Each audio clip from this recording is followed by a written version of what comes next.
എൻ്റെ മകൻ 75% physically disability ഉള്ള കുട്ടിയാണ്. അവൻ ജനിച്ചന്ന് മുതൽ ഇന്ന് വരെ ഒരുപാട് വെല്ലുവിളികൾ നേരിട്ടിട്ടുണ്ട്. പക്ഷേ ഇന്ന് വരെ ദൈവത്തിൻ്റെ സഹായത്താൽ ഞാനും അവനും തോൽക്കാതെ ഇവിടം വരെ എത്തി. അപ്പോൾ എൻ്റെ മോൻ്റെ ജീവിതകഥ കാണല്ലേ. ഹലോ കൂട്ടുകാരെ, ഞാനിന്ന് അനന്തൂനെ നിങ്ങൾക്ക് എല്ലാവർക്കും അറിയാം, എന്നാലും അനന്തൂനെ ചെറുതായിട്ടൊന്ന് വിശദമായിട്ടൊന്ന് പരിചയപ്പെടുത്താൻ പോവുക. അപ്പോൾ നമുക്ക് അനന്തൂൻ്റെ അടുത്തേക്ക് പോവാം. നമ്മുടെ അനന്തൂട്ടനെ പറ്റിയിട്ടുള്ളൊരു അസുഖം എന്ന് പറഞ്ഞിട്ടുണ്ടെങ്കിൽ ജന്മന തന്നെയുള്ളതാണ്. അവൻ്റെ 2 കൈയും കാലും സൗണ്ട് വളരെ പ്രശ്നമുണ്ട്. എന്താ അറിയില്ല, തൊണ്ടയ്ക്ക് ഇത്തിരി ചെറിയൊരു പണി കിട്ടിയിട്ടുണ്ട്. സൗണ്ടില്ല, മടങ്ങൂല വിരലുകളും കൈകളൊന്നും. ഞാനിപ്പോൾ ഒന്ന് കാണിച്ചു തരാം കേട്ടോ, ഒരു മിനിറ്റ്. ഹായ് പറയൂ. ഹായ്. എൻ്റെ വിരലുകളൊക്കെ കണ്ടോ, ഇതാണ് എൻ്റെ വിരലുകൾ. അപ്പോൾ നിങ്ങൾ നോക്കുമ്പോൾ ഇപ്പോൾ ഈ നഖമൊക്കെ വളർന്നിട്ടുണ്ട്. വെട്ടാറയിൽ തോന്നും, പക്ഷെ ഈ നഖം വെട്ടാൻ പറ്റില്ല. കാരണം ഈ വിരൽ കണ്ടോ, ഇത് വെട്ടി കഴിഞ്ഞാൽ അപ്പോൾ അവൻ്റെ മാംസത്തുമ്മ ഇവിടെ ഇങ്ങനെ പിടിക്കും.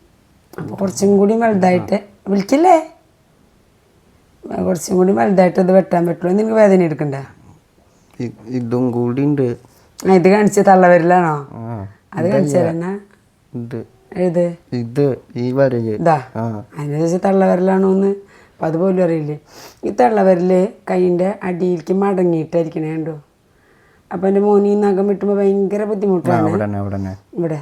അപ്പം ഞാൻ തേച്ച് ഈ മാംസത്തുമ്പോൾ പിടിച്ചിട്ടാ വെട്ടാണ്ടോ. നഖം ഒരു മിനിറ്റ് കാണിച്ചു തരാട്ടാണ്. നഖം വളർന്നിട്ടുണ്ട്. ഈ നഖം വെട്ടാൻ പറഞ്ഞാൽ ഭയങ്കര ബുദ്ധിമുട്ടാണ്. അപ്പം നമ്മുടെ ബുദ്ധിമുട്ടിനെക്കാട്ടിലുപരി എനിക്ക് അവന് വേദന എടുക്കുമെന്ന്. എനിക്ക് അതിൻ്റെ ഉള്ളൊക്കെ കണ്ടോ, എൻ്റെ സോഫ്റ്റാണ്. ഇപ്പോൾ മറ്റേ കൈയാണെങ്കിൽ അതിനും കഷ്ടം. ഇങ്ങനെ ഇരിക്കുള്ളൂ. ഇതിൻ്റെ ഈ തള്ളവരലും ഇങ്ങനെ മടങ്ങിയിട്ട് തന്നെയാണ്. ഈ കൈയിൻ്റെ മടക്കല്ല, പക്ഷെ ഇതും ഇങ്ങനെ വെട്ടാൻ ഭയങ്കര പാടാണ്. ഉണ്ടോ ഈ വിരലുകളൊന്നും തന്നെ മടങ്ങില്ല. ജീവനില്ലാത്ത പോലെയാണ് ആ കൈകളൊക്കെ, മടങ്ങില്ല. ഉണ്ട് ഇത് ഈ കൈൻ്റെ ഉള്ളനടിയാണ് ഈ കാണുന്നത് എൻ്റെ പൊന്നുണ്ട്.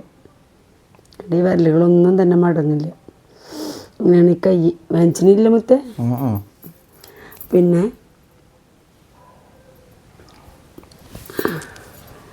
ഒത്തിരി കാണിക്കാൻ ഈ പറഞ്ഞ പോലെയാണ്, കുറച്ച് ബുദ്ധിമുട്ടുണ്ട്. കയ്യിനൊക്കെ വളവുള്ളായിരുന്നേ. ഈ കൈ ഇവിടെ ഇങ്ങനെ മടങ്ങിയിരിക്കണം കണ്ടോ. അപ്പോൾ നമ്മളെവിടേക്ക് കുറച്ച് അധികം നേരം ഒരു ദിവസത്തിൽ തന്നെ 4-5 പ്രാവശ്യമൊക്കെ എടുക്കുകയൊക്കെ ചെയ്ത് കഴിഞ്ഞാൽ ഇവിടെ ഇങ്ങനെ പൊട്ടും ഈ ഇടയിൽ. അപ്പോൾ അത് ഭയങ്കര ബുദ്ധിമുട്ടാണ്. ഒരു പ്രാവശ്യം അങ്ങോട്ട് എടുക്കല്. ഇപ്പോൾ നമ്മൾ എവിടെ യാത്ര പോയി വണ്ടിയിൽ നിന്ന് കുറേ പ്രാവശ്യം കയറ്റിയിറക്കൊക്കെ ചെയ്ത് കഴിഞ്ഞാൽ അപ്പോൾ അവന് ഇവിടെ നമ്മളിവിടെ പിടിച്ചിട്ടാണ് അപ്പോൾ കൈ പൊട്ടും. അന്ന് ഈ കൈന് ആ ഒരു പ്രശ്നമില്ല, കാരണം ഇവിടെ ഗ്യാപ്പുണ്ട് ഈ കൈന്. പിന്നെ കാലിതായി നഖം കണ്ടു. ഇത് ഭയങ്കര പ്രശ്നമായി നഖം. ഇടയ്ക്ക് ഞങ്ങൾ ആശുപത്രിയിൽ പോയിട്ട് എടുക്കുക. അപ്പോൾ എന്താ വെച്ചാൽ മോന് നല്ല വേദന എടുക്കുകയെ. അപ്പോൾ അവൻ സമ്മതിക്കില്ല, ഇങ്ങടെ വളരുള്ളൂ ഇത് എപ്പോഴും. ഞാനിങ്ങനെ വെട്ടി ചെറുതാക്കി നിർത്തിക്കാതെ നെയിൽ കട്ടറിൻ്റെ ഉള്ളിൽ കൊള്ളില്ല. പിന്നെ ഇത് വെട്ടി കഴിഞ്ഞാൽ ഇവിടെ ദശയുണ്ടെങ്കിൽ ചിലപ്പോൾ ബ്ലീഡിങ് വരും. അപ്പോൾ അത് കാരണം നമുക്ക് വെട്ടാൻ പറ്റില്ല. കുറച്ച് ഇപ്പോൾ അത് ഹോസ്പിറ്റലിൽ കൊണ്ടുപോയി വെട്ടണം അത്. പിന്നെ അതാ ഈ ഒരു വിരൽ മടങ്ങിയിരിക്കുകയാണ് ഉള്ളിലേക്ക്. പിന്നെ ഈ വിരലിൻ്റെ ഒക്കെ നഖങ്ങൾ തന്നെയാണ്, വളരെ മാംസത്തിൻ്റെ ഉള്ളിലേക്കാണ് കണ്ടോ ഇതൊക്കെ. അപ്പോൾ വെട്ടുമ്പോൾ ചോര വരും, ഉറപ്പായിട്ടും ചോരയാണ്. നഖം വെട്ടി ഞാൻ ഇതുവരെ നല്ലോണം വലുതായി മാത്രമാണ് ഈ നഖങ്ങളൊക്കെ ഞാൻ വെട്ടുള്ളൂ. പിന്നെ ഈ കാലം അത്ര വലിയ ഇഷ്യൂസ് ഇല്ല. ഇത് വെട്ടാറായിട്ടുണ്ട് നഖം, പക്ഷെ ഇങ്ങനെ മടങ്ങിയിട്ടായിരിക്കണേ വരൽ. കാലിൻ്റെ ഉള്ളതിൻ്റെയൊക്കെ ഉണ്ട്. ജനിച്ച കുട്ടികളെ പോലെയാണ് ചോര കുഞ്ഞുങ്ങളെന്നൊക്കെ പറയില്ല നമ്മൾ, അതേപോലെ. പിന്നെ ഈ വിരലുകളൊക്കെ ഈ നഖങ്ങൾ ഈ ഒരു പ്രശ്നം തന്നെയാണ് അവൻ്റെ. ഒക്കെ മടങ്ങിയിട്ടാണ് വരിക മാംസത്തിലേക്ക്. ഉണ്ടോ ഇത് കണ്ടോ, ഇത് അങ്ങനെയുണ്ടോ പിന്നെ ഇതിങ്ങനെ ഉള്ളിലേക്ക്. ഇതും അതെ. വെട്ടാന്ന് പറഞ്ഞാൽ എനിക്ക് ഭയങ്കര ടാസ്ക്കാണ്. ഈ ഒരു നഖം മാത്രമേ എനിക്ക് ടെൻഷൻ ഇല്ലാണ്ട് വെട്ടാൻ പറ്റുള്ളൂ, ബാക്കി എല്ലാ നഖങ്ങളും പ്രശ്നമാണ്. പിന്നെ അവൻ്റെ കാല് ഇതിങ്ങനെ മടങ്ങില്ല. ഇവിടെ 2 തുടയും മടങ്ങില്ല. ഇതൊക്കെ പാടുകളാണ്. സർജറി ചെയ്തെന്നെ നടക്കുമെന്ന് പറഞ്ഞിട്ട് പാലക്കാട് തങ്കം ഹോസ്പിറ്റലിൽ ഡോക്ടർ വാസുദേവൻ ശരിക്കും ഞങ്ങളെ പറ്റിച്ചു. നടക്കുന്നു പറഞ്ഞിട്ട് ചെയ്താൾ ഉറപ്പുണ്ടെങ്കിൽ മാത്രമേ ചെയ്യുള്ളൂ പറഞ്ഞിട്ട് ഇവിടെയൊക്കെ ഉണ്ട് കേട്ടോ. മുകളിലേക്കൊക്കെ പോകുന്തോറും ഓപ്പറേഷൻ്റെ പാടുകൾ അതേ ഉണ്ടോ. അതെ, എൻ്റെ കുട്ടി കുറച്ചൊന്നല്ല വേദന തിന്നിരിക്കുന്നു.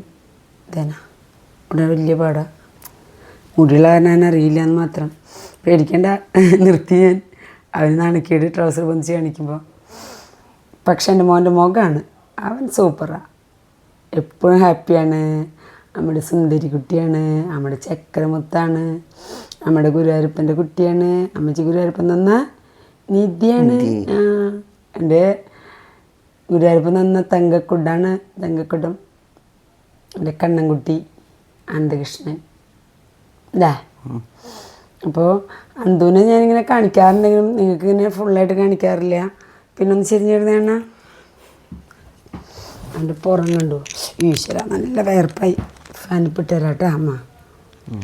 ഈ പുറം നല്ല കോളിയാസിസ്, ഇങ്ങനെ നല്ല വളവാണ്ടോ, നല്ല വളവാണ്. പുറത്തിനൊരു എസ് ഷേപ്പ് പോലെയാണ് അവൻ്റെ പുറം. ഈ നട്ടലിന് നല്ല വളവുണ്ട്. ഈ സൈഡിൽ ഇവിടെ ഒരു കുഴി കണ്ടോ, കുഴിഞ്ഞിരിക്കണം കണ്ടോ. മസിൽസ് ഇല്ല അവന്, അതാണ് ഇവിടെ ഇങ്ങനെ കുഴിഞ്ഞിരിക്കണേ. ഈ ഇടയിൽ എവിടെയെങ്കിലും ഇരുന്ന് കഴിഞ്ഞാൽ ആ ഭാഗം ഭയങ്കരമായിട്ട് കഴക്കും. ഞാൻ എന്ത് വെച്ചിട്ടുണ്ടെങ്കിൽ ആ സൈഡൊക്കെ എപ്പോഴും കുളിപ്പിക്കുമ്പോഴൊക്കെ നന്നായി കഴുകും. കാരണം അവിടെ അഴുക്ക് ഇരുന്ന് കഴിഞ്ഞാൽ പൊട്ടാൻ പാടില്ലല്ലോ, പൊട്ടി കഴിഞ്ഞാൽ പ്രശ്നമാവില്ലേ, അത് കാരണം. അപ്പോൾ പൊന്നോശ് മുത്തി ഇങ്ങോട്ട് തിരിയോ അമ്മ തിരിക്കണാ, പൊന്നു തിരിയോ.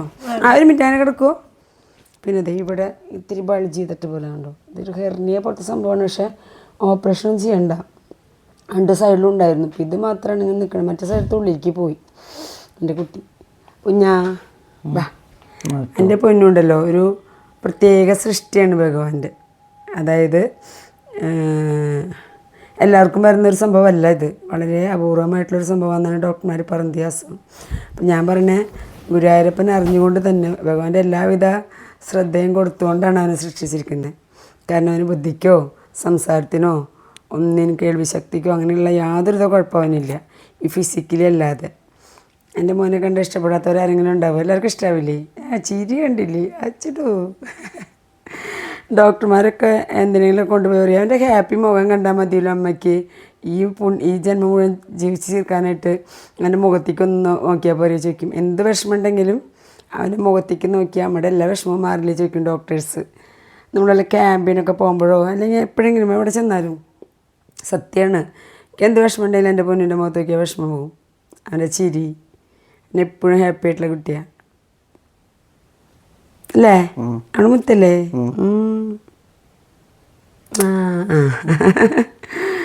ശരി, അപ്പോൾ ഓക്കെ, ഇതാണ് അന്തുവിൻ്റെ വിശേഷങ്ങൾ. അപ്പോൾ എൻ്റെ മോനെ എല്ലാവരും സപ്പോർട്ട് ചെയ്യണം.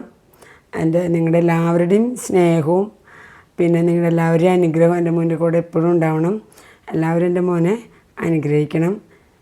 ഞങ്ങളുടെ വീഡിയോ ഇഷ്ടപ്പെട്ടാൽ ലൈക്കും ഷെയറും കമൻറ്റും ചെയ്യാനായിട്ട് മറക്കരുത്.